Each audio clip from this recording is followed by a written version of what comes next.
অবশেষে আইসা বললাম ফুলকি কফি হাউস।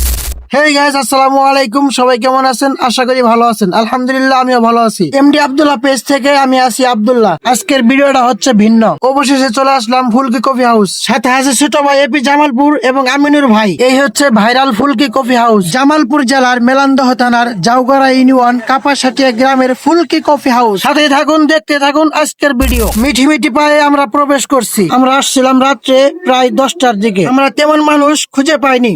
এখানে দুপুর 2টা থেকে সন্ধ্যা পর্যন্ত প্রচুর মানুষ থাকে। চারপাশের প্রাকৃতিক পরিবেশ দেখার জন্য প্রচন্ড ভিড় হয়। আমরাও ঘুরে ঘুরে চারপাশটা ভালো করে দেখতেছিলাম। অনেক সুন্দর পরিবেশ, বিশেষ করে চারপাশের লাইটিংটা খুবই মনোমুগ্ধকর ছিল। আর পাচ্ছেন বসার জন্য খুব সুন্দর পরিবেশ। বাবুই পাখির বাসাটা খুব সুন্দর ছিল, মনে হচ্ছে ন্যাচারাল বাসা। এই হচ্ছে ফুলকির কফি শপ। এখানে পেয়ে যাচ্ছেন শুধু কফি না, আরো বিভিন্ন সুস্বাদু খাবার, যেমন লুচি, আলুর দম, হাঁসের মাংসের ভুনা খিচুড়ি, মালাই চা, পুরা রুটি ইত্যাদি খাবার। আমরা এখানে অপেক্ষা করতেছিলাম কফির উদ্দেশ্যে। কফি খাওয়া শেষ করে ভালো প্লেস দেখে আমরা ছবি উঠতেছিলাম। একটু ঘোরাঘুরি করে ছবি উঠে শেষ করলাম।